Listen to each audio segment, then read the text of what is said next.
Bonsoir à tous et bienvenue dans le studio de Connaissez-vous. Dans un instant, c'est Manuel Hermia qui va rentrer dans ce studio.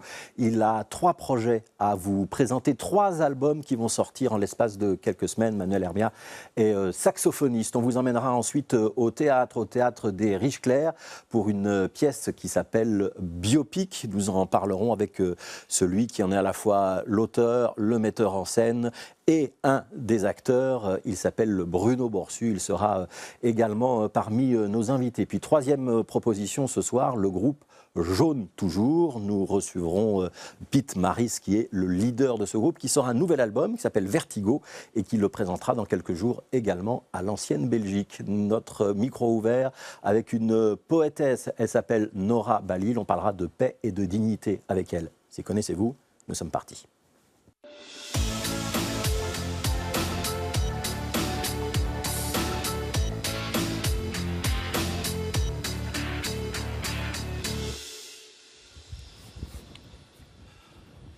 Bonjour Manuel Hermia. Bonjour. Si je vous présente comme saxophoniste, c'est correct mais réducteur? Non, c'est correct. C'est correct? Tout à Pourtant, fait. vous ne jouez pas que du saxophone. Non, je joue aussi du bane-souris, de la flûte traversière, un peu de clarinette. Ouais. Mais on peut dire saxophoniste quand même, pourquoi? Parce que sans doute qu'il est un petit peu au centre quand même, et c'est sans doute l'image qui me colle le plus. Au même titre que le jazz me colle le plus, même si je ne fais pas que du jazz finalement. C'est quoi votre définition du jazz? Ma définition du jazz, moi, c'est une musique où il y a de la place pour l'improvisation. Voilà, donc ça peut être très large. Ça peut être très large. Ça peut être très large. Ouais. Ça veut dire que vous ne vous sentez pas tenu par le swing ou par le groove, ni par le type de couleur musicale qu'on peut employer? Non, je me sens pas tenu. J'aime bien la façon dont vous le dites. Donc on peut le faire, mais on n'est pas obligé de le faire. Il y a plein d'autres façons d'envisager l'improvisation et une place pour ça. Ouais. Alors il y a un peu d'improvisation dans cette émission aussi. Vous avez choisi un siège, mais c'est pas le bon. Est-ce que je peux vous demander de vous décaler sur votre droite? Sur votre droite, voilà, d'être devant ce dossier-là, ce sera parfait. Pardon. Et ce sera mieux pour nos caméras. Bien devant le dossier, comme ça vous serez bien installé. Voilà. On vous reçoit pour 3 projets, Manuel Hermia. Est-ce que vous êtes boulimique de travail ou est-ce que c'est un hasard du calendrier que vous ayez 3 albums qui vont sortir en quelques semaines? C'est un peu les deux. Je suis un peu boulimique de projets. En tout cas, j'aime bien créer et susciter des aventures musicales et justement pas toujours seul. J'aime bien qu'elles soient portées par plusieurs personnes. Et puis là, il y a en plus le hasard de l'agenda qui fait que pour l'instant, c'est vrai, il se passe pas mal de choses. Alors on va essayer de mettre de l'ordre dans les présentations. Le premier projet dont on va parler, c'est l'Orchestra Nazionale della Luna. Ouais. Comment est-ce que vous avez choisi déjà ce nom de groupe? Ça, c'est une proposition du pianiste Kari Ikonen, qui est un pianiste finlandais, qui joue aussi du Moog. Et on a créé ce groupe avec Teun Verbruggen, batteur belge, et Sébastien Boisseau, un contrebassiste français. Et on n'avait pas de nom de groupe, et Kari, à un moment, a eu cette idée, l'Orchestra Nazionale della Luna. Et on s'est dit, bon, maintenant qu'il a eu l'idée, on est obligé on va pas pouvoir dire non. Et ça a apporté à la fois une solution au fait que voilà, on était un groupe avec des gens d'un peu partout en Europe, et puis aussi une musique un petit peu atypique. Et donc on s'est dit que voilà, c'était un bon nom pour nous. Il y a l'aspect poétique aussi de la Lune. Il y a l'aspect poétique de la Lune, il y a aussi le côté, voilà, c'est un groupe où on essaie d'être un petit peu engagé dans les titres des morceaux, et ça nous donne l'impression qu'on observe un petit peu l'humanité de loin, et ça nous permet d'avoir un regard un peu critique avec nous-mêmes. Voilà. Alors je vous propose qu'on écoute déjà un premier extrait de ce que donne l'Orchestra Nazionale della Luna.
Voilà, premier extrait, Manuel Hermia. On va donner une petite explication. Il y a l'utilisation dans cet orchestre, ce sont des instruments acoustiques au départ, à part le Moog, hein, qui est un piano électrifié qu'on utilisait beaucoup avant les synthétiseurs. Mais il y a l'ajout de technologies modernes et un travail électronique du son.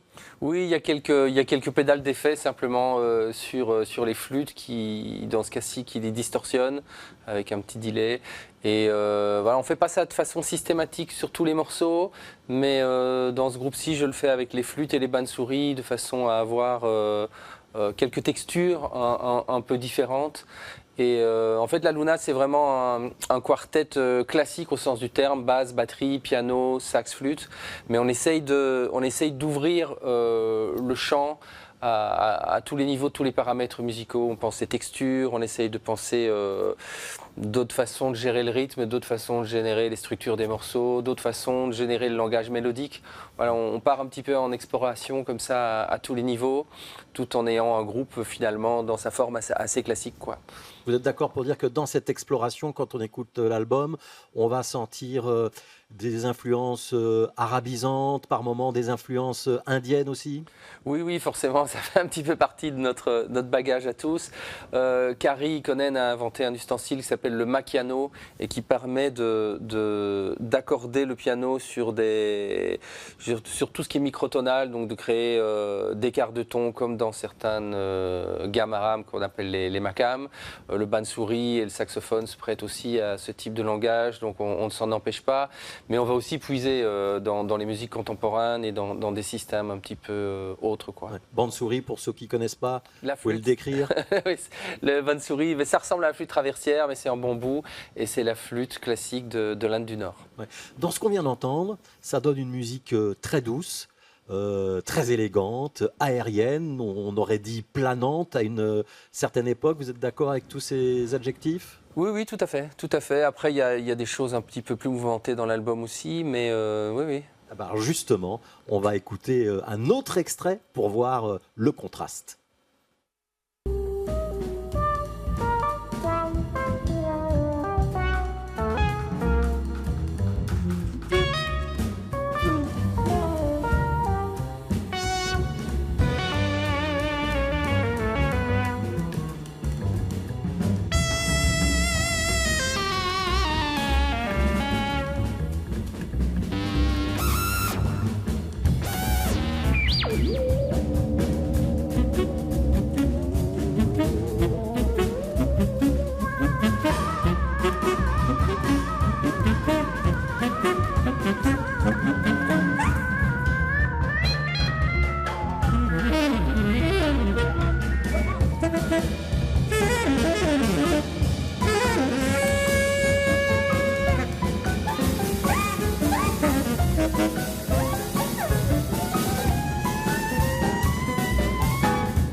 Ce morceau s'appelle Overexploited avec ses accords martelés. C'est celui qui ouvre l'album, hein, si je ne me trompe pas. Manuel Hermia, donc il y a les deux tensions chez vous. Il y a le calme, l'aérien, et puis l'énergique et le parfois peut-être un peu plus rugueux. Oui, je suis très attiré par les extrêmes et c'est vrai que la musique, elle a quand même toujours deux fonctions. Une fonction qui est intériorisante, quelque chose de paisible qui renvoie à soi-même, et une fonction plus extériorisante. Et moi, j'aime profondément les deux approches. J'aime bien les mêler, parfois au sein des mêmes projets, et aussi toutes les deux les porter aux extrêmes. Je trouve que ça équilibre les voyages, un peu comme nos vies émotionnelles finalement, et notre rapport au monde qui va tout le temps dans un sens et puis dans l'autre finalement. Donc l'album s'appelle Cell and View. Si j'ai bien vu, il y a aussi une distribution assez évidente des compositions. Les numéros impairs, c'est signé Carrie Conen. Les numéros pairs, c'est signé Manuel Hermia. Vous composez comme ça à tour de rôle, hein? Oui, ça fait une dizaine d'années que le groupe existe et avec Carrie, on se partage vraiment l'écriture à ce niveau-là. Mais après, au-delà de l'écriture, on travaille vraiment la musique à quatre. Donc les compositions sont toujours traitées ensemble et elles prennent évidemment une direction que le groupe s'approprie. Est-ce que vous pouvez nous raconter comment vous avez rencontré Carrie Conen, ouais, le Finlandais? Oui, je l'ai rencontré à Budapest. Budapest qui a une grande place dans notre histoire finalement parce qu'il y avait un festival il y a une quinzaine d'années qui s'appelait le Crème, qui avait des subventions européennes et donc il créait des groupes. Il faisait venir 45 musiciens d'Europe Méditerranée et il créait 9 groupes de 5 personnes qui ne se connaissent pas du tout. Et c'est comme ça que j'ai rencontré Carrie et 4-5 ans plus tard, on a décidé de faire ce projet ensemble, l'Orchestra de la Luna. Et le hasard fait bien les choses. Le premier label qui nous a signé est aussi un label de Budapest qui s'appelle BMC. Et puis entre-temps, Igloo en Belgique a fait une collaboration avec eux aussi. Ouais, donc cet album, Cell and View, il est coproduit pour le label BMC et par le label belge Igloo, Cell and View. Donc ça, c'est la première proposition. Le disque est déjà sorti, on peut déjà le trouver. Je voudrais qu'on parle d'un deuxième projet que vous menez cette fois-ci avec Chris Joris, batteur, percussionniste néerlandophone, et Julien Tassin, jeune guitariste francophone, bien connu, il est déjà venu dans cette émission. On va regarder un extrait, on en parle juste après.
Manuel Hermia, on est dans un autre registre, dans une autre ambiance avec ce projet-là? Oui, tout à fait. On est dans un genre de blues contemporain qui se nourrit aussi d'autres influences, un peu de musique du monde, un petit peu d'épices qui viennent du free aussi, mais on est dans quelque chose d'assez calme, d'assez coloré. Ouais. On est très heureux de pouvoir présenter ce petit extrait et la pochette de l'album parce qu'il n'est pas encore sorti. Hein. Tout à fait. Il faut guetter les disquaires, ce sera dans quelques semaines, je pense. Hein. En digital, il va commencer à sortir des singles à partir du 4 octobre et l'album est prévu pour le 6 décembre. Ouais. Et on signale que c'est un album magnifique qui reste dans la douceur quasiment du début jusqu'à la fin. Qu'est-ce que vous dites, Manuel Hermia, à ceux qui disent ouais, mais Manuel Hermia, c'est du free jazz et j'aime pas ça? Mais c'est pas que du free jazz. Moi, je fais de tout. Après, il y a des gens qui me connaissent plus pour le Murmure de l'Orient, où je fais du bansuri, d'autres qui me connaissent pour les standards, d'autres qui me connaissent pour le free jazz. Moi, je me vis vraiment comme comme un musicien en fait. Et alors chaque projet a un petit peu sa touche. Et inévitablement, il y a les gens qui vous ont vu dans tel projet vous associent à cela. Donc bon, il faut un petit peu combattre la réalité des étiquettes dans ce métier. Moi, j'essaie d'avoir une palette large parce que c'est ce qui me nourrit. Et évidemment, d'un projet à l'autre aussi, j'essaie de ne pas me répéter pour pouvoir explorer des choses différentes avec des personnes différentes. Et là, pour le coup, avec Julien Tassin, qui a une écriture que je trouve vraiment très, très inspirante. Et on s'est joint à Chris Joris, qui est vraiment un grand percussionniste de l'histoire de la musique en Belgique, percussionniste-batteur, qui a un jeu très compositeur organique. aussi. Ouais. Et pour le coup, voilà, c'est une musique très organique, assez posée, assez calme, mélodieuse et qui reste quand même contemporaine dans l'approche. Est-ce que c'est parce que vous êtes délibérément et fondamentalement ouvert d'esprit que vous vous intéressez aussi à la manière de codifier la musique ? Disons que je m'y intéresse parce que dans mon parcours, quand j'étais plus jeune, j'ai eu un cours au Conservatoire Royal à Bruxelles qui m'a vraiment ouvert. C'était le cours d'Arnold Massard, qui a été pendant 30 ans prof d'harmonie dans la section jazz, et qui avait à la fois une vision extrêmement structurée de l'harmonie et en même temps une vision extrêmement ouverte, c'est-à-dire que dès qu'on a compris les règles et que les choses se passent de telle façon, pour telle raison, après on peut tout exploser et tout explorer. Et c'est une démarche, moi, qui m'a énormément nourri dans ma vie, et j'aime bien, voilà, mon esprit aime bien aller vagabonder dans ces terrains-là. Je vous pose cette question parce que vous avez reçu une bourse du FNRS, le Fonds national de la recherche scientifique. Vous allez explorer une nouvelle manière d'écrire la musique. C'est ça que vous êtes en train de faire, ou que vous allez faire dans les prochains mois, prochaines années, en tant que chercheur cette fois-ci. Oui, j'ai reçu une bourse pour 2 ans qui s'appelle la bourse du FRAR, du Fonds de recherche artistique, qui dépend effectivement du FNRS. Et cette bourse, en fait, moi, ça fait 20 ans que je travaille sur un système que j'appelle les Rajas. Qui sont un petit peu, c'est une façon d'organiser les notes inspirée des ragas, mais voilà, différente, une façon qui n'existe pas trop encore. Et pour l'illustrer, pour expliquer la façon dont cette théorie musicale fonctionne, il y a des outils de géométrie qui aident en fait à la compréhension. Et puis moi, c'est quelque chose que j'ai développé pour moi-même au fil du temps. Et là, il se fait que voilà, pendant 2 ans, et on est pile au milieu des 2 ans, j'ai reçu cette bourse du FNRS pour explorer cette relation entre musique et géométrie, et pour pousser le système plus loin, pour l'expliquer, etc. Ça veut dire que demain, au lieu d'écrire avec une portée et une clé de sol, on pourrait écrire la musique avec votre système ? Non, pas spécialement. C'est-à-dire que la musique, à partir du moment où elle est écrite en notes, on l'écrit quand même sur une portée. Mais si vous voulez, en amont d'une œuvre, il y a toujours une architecture. Alors en musique classique ou en jazz, cette architecture, elle est tonale. Il s'agit d'une architecture faite d'accords. Et ici, l'architecture, elle est construite avec des modes et leurs reflets. Donc c'est simplement pour comprendre l'architecture qu'il y a derrière la partie qu'on va écrire sur. Mais ça vous intéresse intellectuellement de vous dire, tiens, avec les mathématiques, je peux expliquer ma démarche artistique ? Ça me fait bien triper, ouais, j'avoue. Ça me fait bien triper, ouais. Alors, je voudrais qu'on dise un mot d'un 3e projet, Manuel Hermia. Ouais. Vous allez prendre la pochette qui se trouve à votre gauche. Un petit mot d'ailleurs sur les pochettes. Vous jetez un œil, vous avez un droit de regard sur la couverture d'un album. C'est quelque chose dans laquelle vous vous impliquez ou pas ? Totalement. Ouais. Ouais, donc toujours. Les 3 albums qu'on a vus, vous avez validé la pochette ? Oui, absolument. Alors parlez-nous de celui-ci, The Lotus Pass, de quoi on parle ? Alors The Lotus Pass, on parle d'un projet en duo qui a été créé lors de la carte blanche que j'avais l'année passée au Gaume Jazz Festival, et il y avait un concert dans l'église et je pouvais inviter quelqu'un pour partager ce moment avec moi, et j'ai invité Christine Hoth qui joue un instrument assez peu connu qui s'appelle les ondes Martenot. C'est un instrument qui a été inventé il y a plus ou moins un siècle, qui est, on pourrait dire, un des ancêtres les plus anciens du synthétiseur moderne. Et c'est aussi un instrument extrêmement poétique qui est très peu joué parce qu'on ne fabrique plus de nouvelles ondes Martenot. Et donc on a fait ce concert dans l'église avec Christine au Gaume Jazz Festival, et on l'a enregistré, et avec Igloo on s'est dit qu'on allait le sortir en version limitée, en vinyle, puis il existera aussi en digital. Ouais, Ondes Marteneau, on explique très rapidement comment ça marche, parce que c'est assez spectaculaire à voir aussi. Hein. Oui, c'est vraiment un clavier. Mais il y a plusieurs façons d'utiliser et moi la façon que je trouve la plus étonnante, c'est un moment la claviériste met une bague autour de son doigt et au lieu d'appuyer sur les touches, elle appuie devant les touches avec sa bague qui tient un fil et ça permet d'avoir des effets de notes assez angéliques qui font ouh, des choses comme ça. On en a tous entendu parce que l'introduction de Ne me quitte pas de Jacques Brel est jouée aux Ondes Marteneau. Donc tout le monde a ce son dans l'oreille, mais peu de gens identifient à l'instrument. Voilà. Et si on veut voir à quoi ça ressemble, et si on veut découvrir cette musique, on va signaler un concert. Ce sera au Beischou.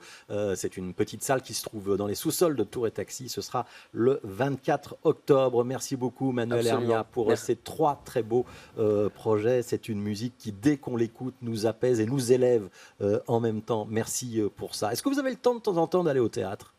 Oui, j'aime bien. J'aime bien ça. Eh ben, on va vous emmener au théâtre des Riches-Clairs.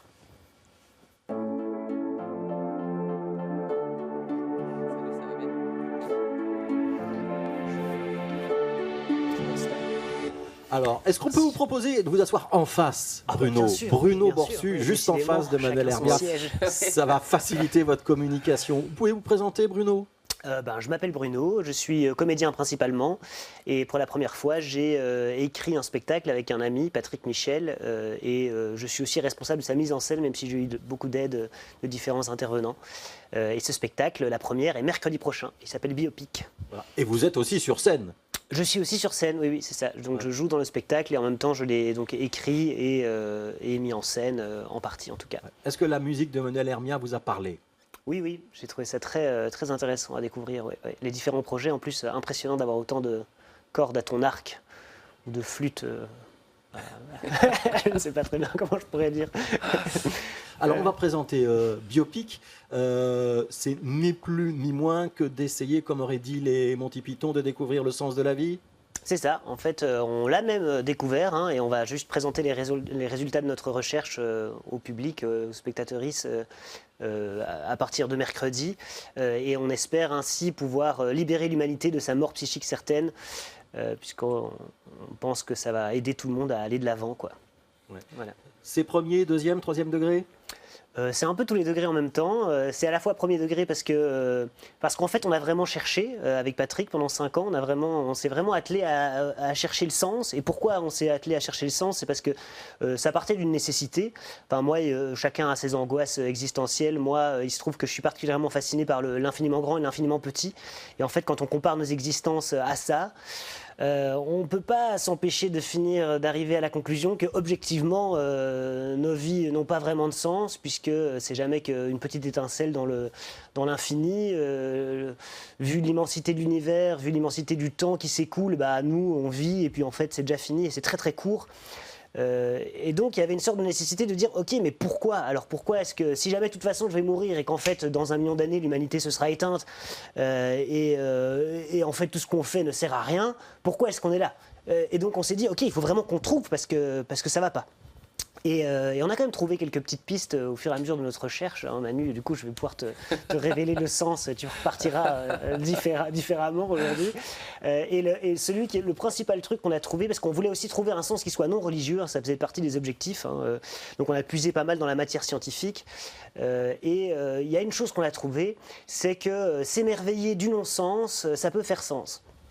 Alors, je m'explique, c'est que si on prend le récit qu'on a actuellement, en tout cas moi, athée ou agnostique en tout cas, c'est la science qui nous explique qu'il y a 14 milliards d'années, il y a un petit point qui a explosé, et puis qu'il y a eu la gravité, de l'énergie électromagnétique, et qu'aujourd'hui on se retrouve avec justement Manu qui sort 3 albums, avec cette émission qui est diffusée, des caméras, des saxophones, et tout ça par hasard, pour rien. Et on peut que en fait s'émerveiller de la chance qu'on a, enfin la probabilité pour qu'on se retrouve par exemple tous les deux ici aujourd'hui, que nos atomes soient réunis dans cette pièce, alors que nos atomes ils ont été forgés dans les étoiles il y a quelques millions d'années et tout. Mais pourtant là maintenant aujourd'hui on est là et c'est comme si l'univers entier avait convergé jusqu'à cet instant et puis hop il passe et qu'en fait ça, si on se dit ok mais attends mais c'est quand même incroyable qu'on ait la chance d'être là. Donc, quelque part, si le petit temps que j'ai à passer sur Terre, je peux m'émerveiller du fait que j'y suis, ça donne déjà du sens. Ouais, c'est super, c'est trop bien. Ouais. Vous êtes en train d'expliquer à l'Orchestra National de la Luna qu'il est un enfant du Big Bang. Hein, je résume un petit peu. Oui, mais ça me passionne aussi le Big Bang, la physique quantique, tout ça. Alors, je vous propose qu'on voit un extrait de ce spectacle. Il y a effectivement un petit côté recherche professorale. Je trace une ligne. De ce côté-ci, la vie a un sens, et de ce côté-là, elle n'en a pas. Voilà que je me retrouve de nouveau du côté où la vie n'a pas de sens. Merci, professeur. Si la vie n'a pas de sens, on peut réagir de différentes manières. On peut désespérer. Ici en bas, une zone de désespoir. Un marais. Le marais du désespoir. Avec sur ses rives des petits roseaux de déprime, comme ça. Et dans ces eaux stagnantes et vaseuses, des cordes désespérées au bord de la noyade. Voilà, donc ici c'est le marais. Hein. Les cordes désespérées. En fait, dans cette zone, la vie n'a pas de sens, alors à quoi bon la vivre? Autant se suicider tout de suite. D'ailleurs, au bout de ce marais du désespoir se trouve la falaise des suicidés.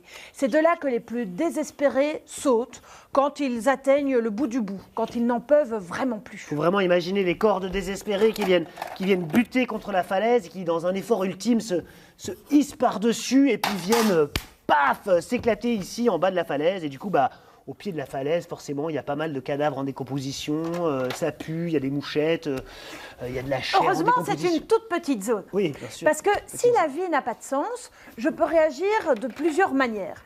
Je peux en rire intérieurement.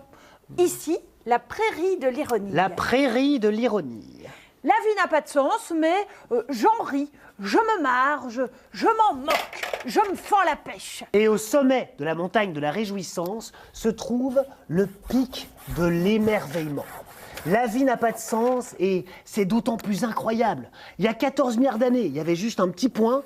Et aujourd'hui, juste à coup de gravité et d'énergie électromagnétique, on se retrouve avec des glaces à la pistache, des gens qui font du vélo, des trombones à coulisses.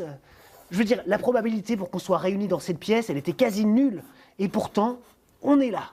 Et tout ça pour rien, sans aucun sens. C'est absolument merveilleux.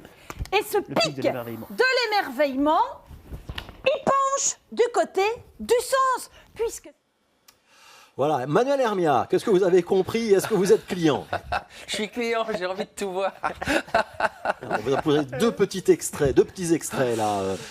Vous êtes quoi? Vous êtes dans le pic de l'émerveillement, vous êtes dans la prairie des suicidés ou dans ceux de l'ironie, Manuel Hermia? Moi, je suis plutôt dans le pic de l'émerveillement d'habitude.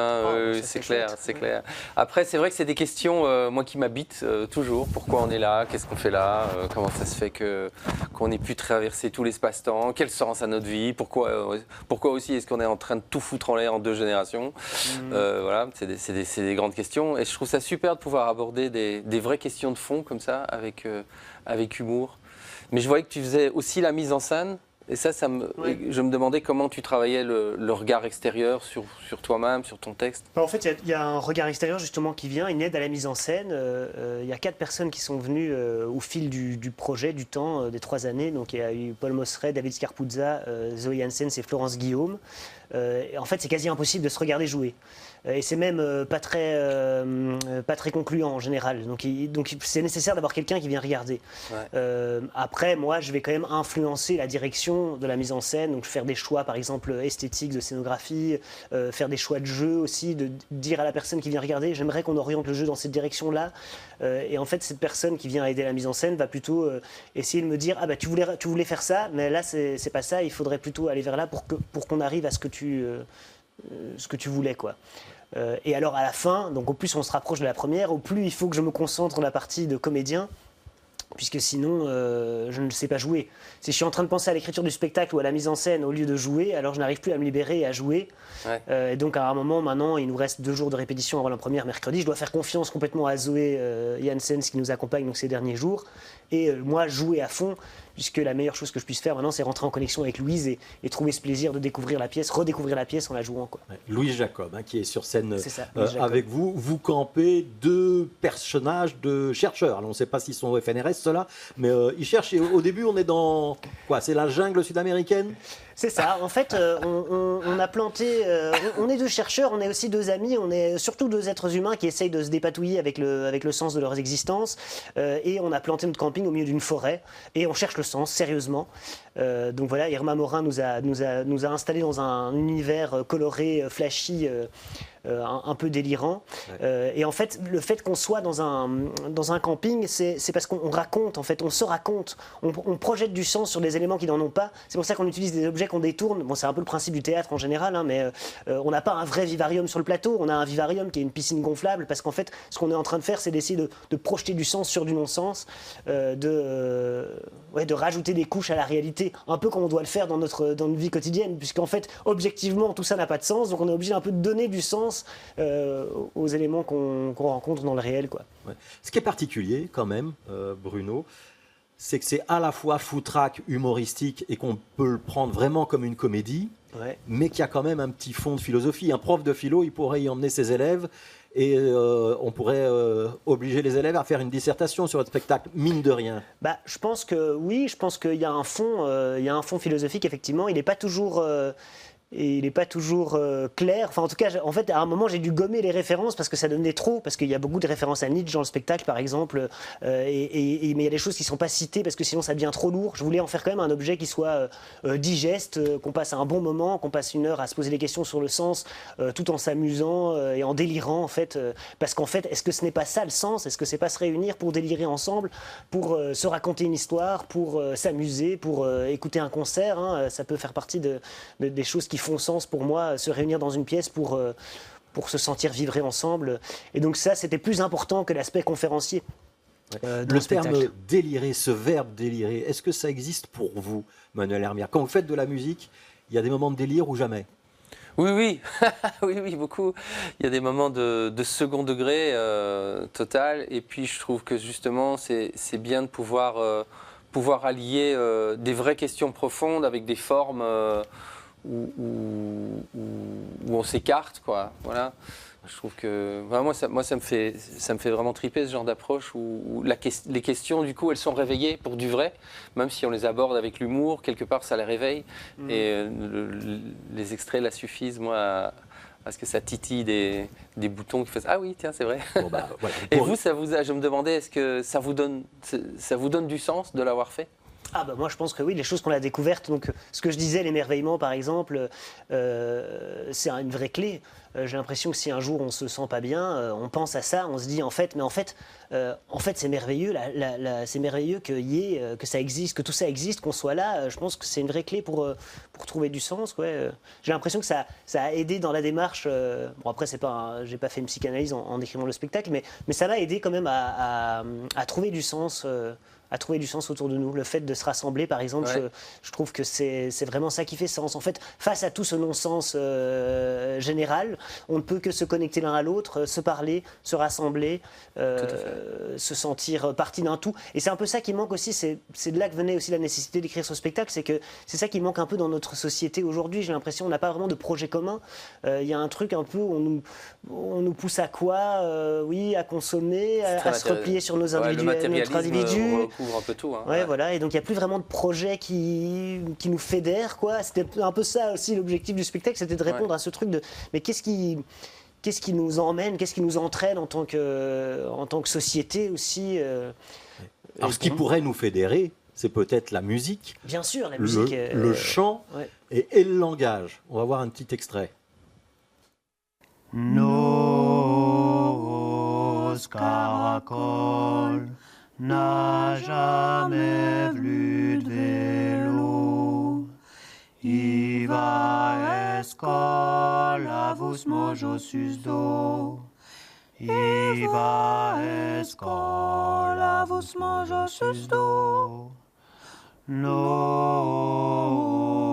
caracoles n'a jamais vu de vélo. Iva escolavus mojosus do. Iva escolavus mojosus do. Como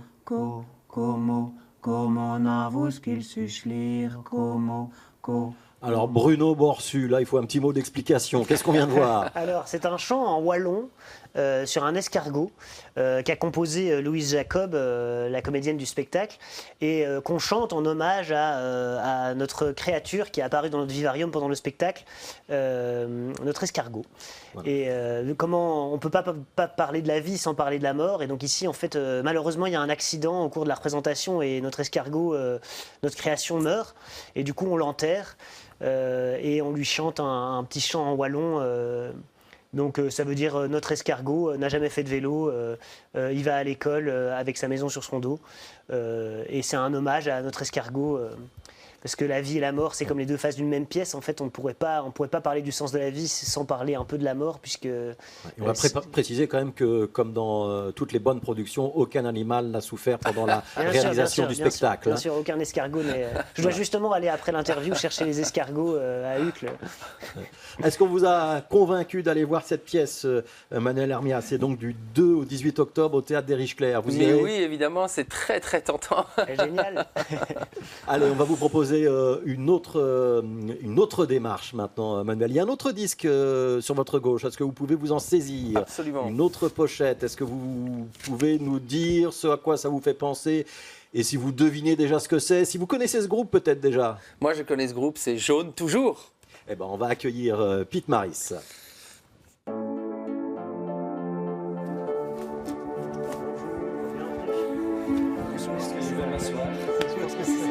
Toi, t'as plus le choix. Voilà, au milieu, Pete Maris. Voilà. Jaune Toujours, ça fait combien de temps que ça existe maintenant? Facilement 30 ans. Facilement 30 ans. Ouais. Vous avez toujours l'énergie? Je crois, oui. Parfois ça manque un peu, mais la plupart du temps, j'ai l'énergie, ouais. Ouais. Bruno Borsu, vous connaissez Jaune Toujours ou pas du tout? Ben oui, je connaissais effectivement. À mon avis, j'ai déjà croisé en festival et vu une ou deux fois des concerts. Ouais. Et si on demande à Manuel Hermia de nous dresser la carte d'identité musicale de ce projet Jaune Toujours, vous le présenteriez comment? Particulièrement vivant, comme Pete. Non, c'est vraiment une musique organique, accessible, populaire, pensée, fun. C'est beaucoup de soleil. Il vient de là, le jaune d'ailleurs, de ce côté ensoleillé? Peut-être. Ouais. Non, il vient d'une jaunisse. Non, je cherchais un nom de groupe à l'époque et j'avais un coup de jaunisse. Et puis, mais il y a quelqu'un qui est venu me dire non, c'est le jaune du drapeau belge qui lie les deux communautés. Puis après, j'ai adopté ça. Ah, chouette. Ouais. Allez. Ouais, je trouvais.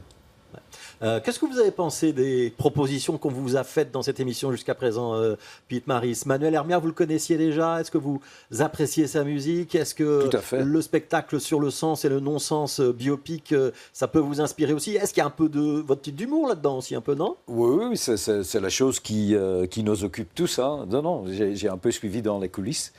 Mais il faudrait que j'irai voir pour voir plus. Ouais. Alors, on va présenter un nouvel album. Combien d'albums déjà pour Jaune Toujours? C'est le 7e album studio, mais on en a fait des lives et d'autres. Mais là, l'album qu'on présente maintenant, c'est le 7e. Alors, on va écouter un premier extrait, on en reparle juste après. No, I don't wanna know, no, I just wanna stay low. Why just leave me be? Life isn't always easy. Neither us, neither you, neither me. We try to be the best we can be, 7 days a week.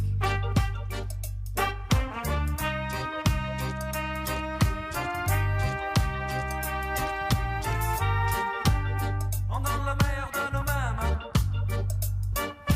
d'une année à l'autre, moi après moi, toi. Essaye de faire ta vie.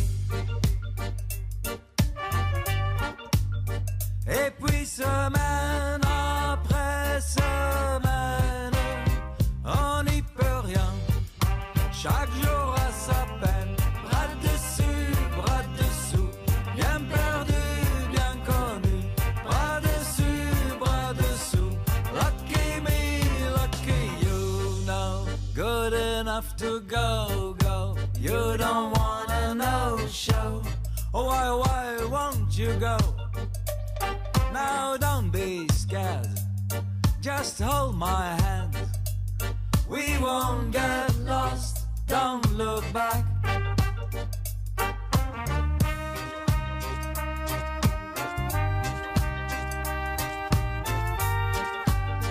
Faisons plutôt ce qu'on aime. D'une année à l'autre. Allez, on commence par Manuel Hermia. Qu'est-ce qu'on va dire sur cette musique? Pulsation reggae? Bah ouais, ça pulse en tout cas. Moi j'aime bien le côté multilangage aussi. Et puis c'est jaune, c'est plein de soleil. Hein.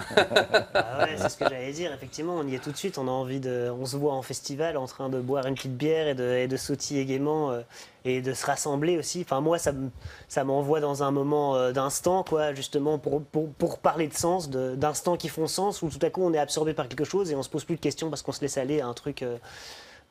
Chouette quoi. Ouais. Avec Bah, aussi justement, ce côté décalé quoi. Jaune toujours quoi, soleil hein. Waouh. Ah bah, Petite j'ai bière. plus rien à dire là. C'est très bien. Ouais. Il y a Vous le encore quelque présentez chose, très bien. encore quelque chose pour vous, Bruno Borsu. Je ne sais pas si vous avez bien vu le clip. Un personnage un peu déprimé, la psychanalyse, Ouais, et puis on retrouve le sourire après. Ça pourrait presque être la bande son ou la bande imagée de votre spectacle. Hein. Bah ouais, effectivement, en tout cas, il y a quelque chose, ouais, il y a quelque chose. Ouais. Pete Maris, vous êtes à la fois le chanteur et l'accordéoniste, le compositeur, on peut dire le leader du groupe? Tout à fait, oui. Je suis Yo. le leader du groupe. Yo. Même si c'est devenu une famille, hein. C'est vraiment, il y a une dynamique entre membres de famille, tout le monde fait son truc. Je ne suis pas en super contrôle de tout. Chaque musicien apporte sa chose, quoi. Ouais. Ce sont les mêmes musiciens depuis le début ou il y a eu beaucoup de changements? Quand même, non, c'est quand même une équipe du début, enfin depuis presque 30 ans. Surtout la base avec le batteur et mon frère trompettiste Bart, batteur Théo.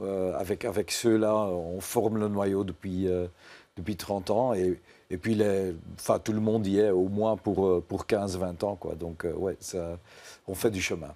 Ce premier single qu'on vient d'entendre, il s'appelle Dimanche. J'aimerais que vous m'expliquiez pourquoi il s'appelle Dimanche, ce titre. Ah, ça s'appelle comme ça parce qu'il y a une expression en italien qui est ciascuno ha un pazzo nella manica. Ça veut dire chacun a un fou dans la manche le dimanche. Et j'aimais tellement bien, et surtout dans ce monde qu'on vit, hectique, et le besoin d'avoir un moment de sortir tout, d'évacuer tout, de faire un peu fou. Et ça, associé au dimanche, je trouvais ça une très chouette image. Ouais. Est-ce que pour vous, Pete, et aussi pour vous, Manuel, le choix du titre d'un morceau, c'est quelque chose d'important ou c'est secondaire par rapport à la musique? Mais parfois, le titre, il peut orienter la perception. Moi, c'est vrai que, comme quand on voit un tableau finalement au musée, parfois c'est le titre qui va nous donner la clé. Ouais. Pour Ceci n'est comprendre. pas une pipe, c'est le titre qui est le plus important presque. Oui, voilà, Ouais. et puis ça peut orienter la façon dont les gens vont le percevoir. Donc je crois que c'est important, un titre. Ouais. Oui, c'est important, mais ça prend en effet plusieurs sens. Ça peut être d'abord le titre, ça peut être d'abord le morceau, ça peut compléter l'image ou Ouais. ça peut donner vraiment un sens. Il y a plein de formules, je crois, avec les titres. Ouais. Est-ce qu'on peut parler d'un groupe bruxellois pour Jaune Toujours? Question à moi ou... Ah oui, à vous. Oui, quand même. Ça fait au moins autant d'années que j'habite à Bruxelles.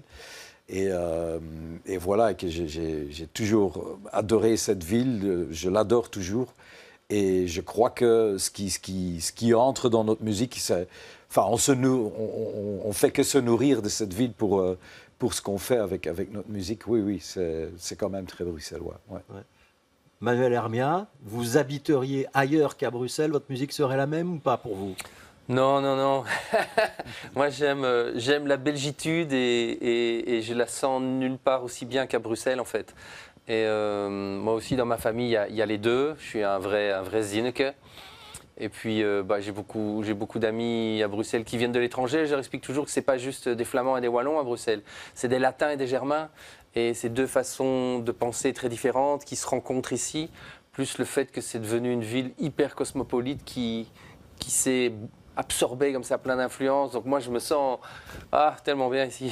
Je bougerai pas. Ce que j'apprécie vraiment à Bruxelles, c'est que tous ces gens, influences différentes, tout le monde peut s'installer à Bruxelles. Et dès qu'on est installé, On se sent de là. on est bruxellois. Ouais. Et on est aussi accepté en tel. Et Ouais, ça, c'est vrai. Ça, c'est super, quoi. C'est vrai. Il n'y a pas beaucoup d'endroits où on a ce phénomène.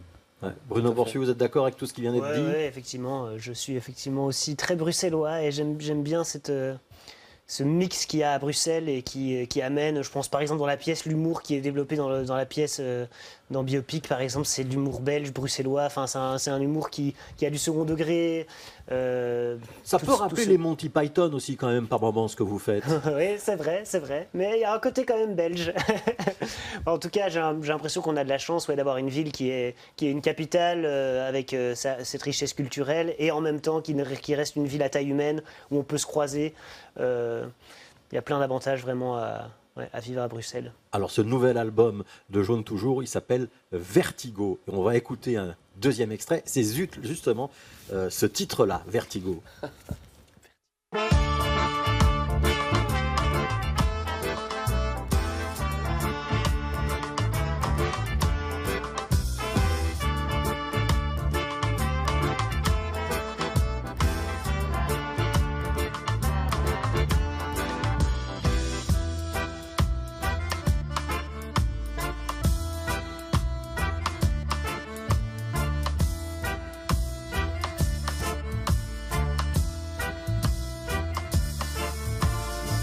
Les bords de route sont désolés,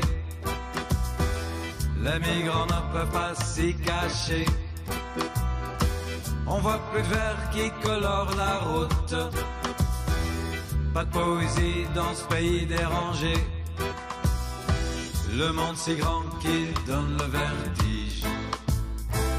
Tous ces gens, toutes ces familles, déplacements, arrivées, sorties. Le rythme infernal de la vie, ta vie. J'ai pris de l'avance sur mon retard, trop tard. Mon bus arrive trop tôt, mon train trop tard. En gare, je suis encore entré par la sortie. Tant pis, mène ta vie comme tu l'entends. Prends ta route, ta vie.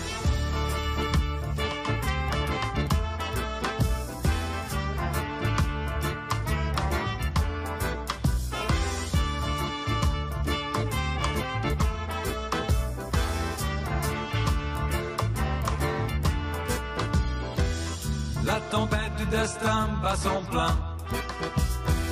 Le train du monde plus que complet.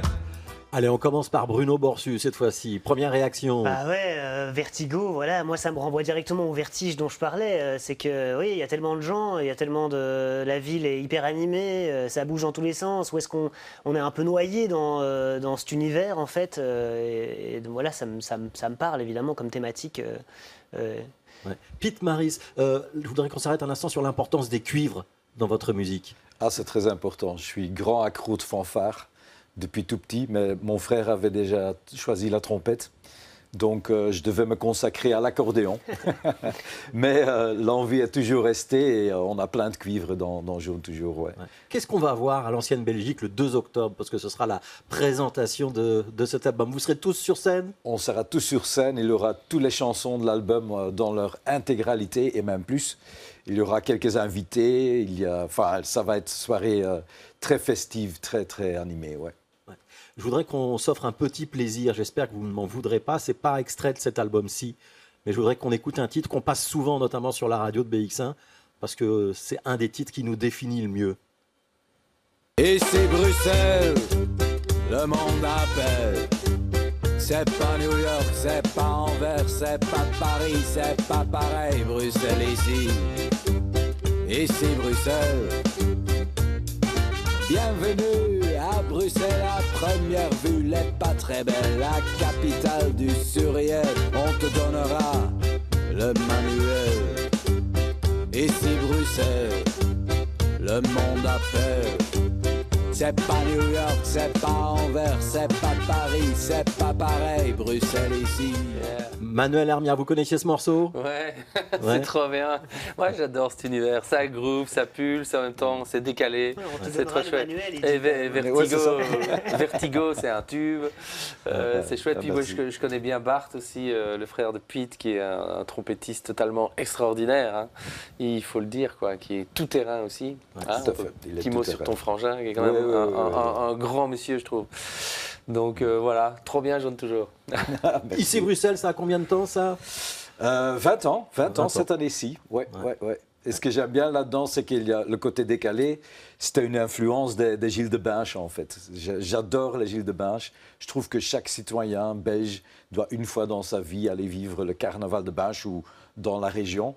Mais les cuivres, les fanfares, là-bas, c'est vraiment quelque chose de spécial. On pense pouvoir suivre ce qu'ils font.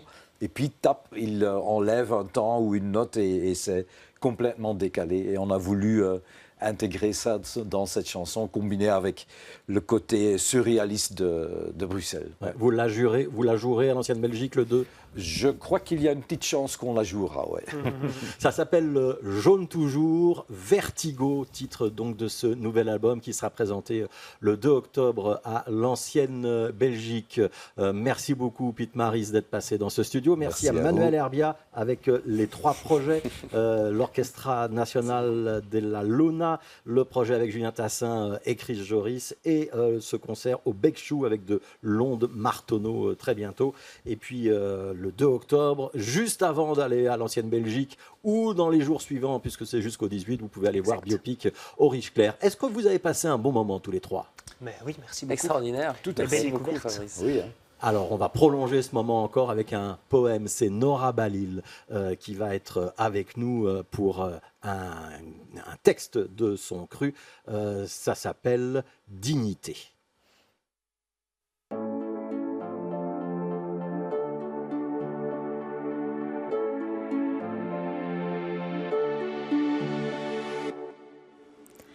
Reste digne, comme une larme qui reste là, ne plus attendre, saisir sa chance, tu entendras que c'est ton choix, t'éveiller à ta lumière. A woman, woman, a woman,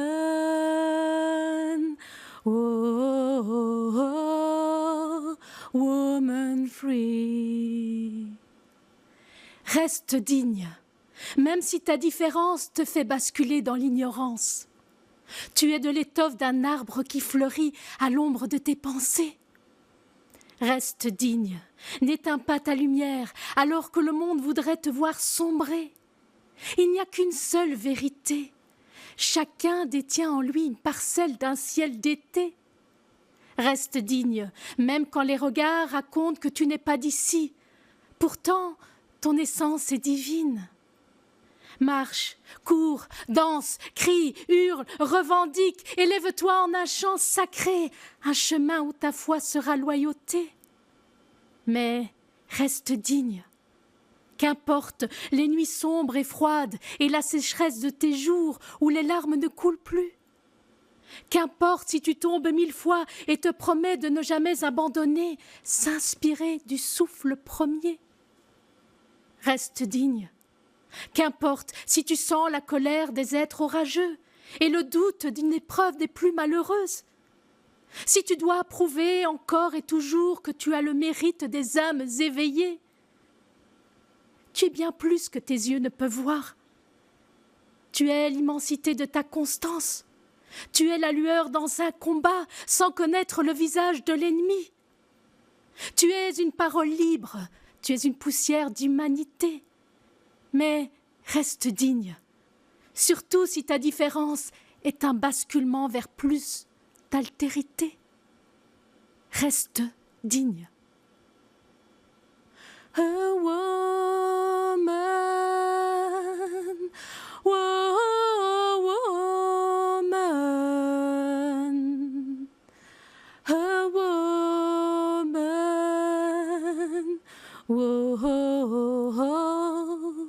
woman free. Dignité, un texte de Nora Balil. C'est un texte qui est extrait de ce recueil qui s'appelle Les poètes pour la paix. C'est un projet du Peace Performance Train, donc, où vous trouverez beaucoup de poèmes, dont celui de Nora Balil. Nora Balil que vous pourrez également retrouver à Anderlecht. Ce sera le 5 octobre dans le cadre d'un festival qui s'appelle Hakuna Matata. Ne la ratez pas parce que Nora, elle vit entre Bruxelles et le Maroc. Pour l'instant, elle est à Bruxelles, mais elle va bientôt repartir. C'était Connaissez-vous. Merci d'avoir été avec nous et on se retrouve dimanche prochain.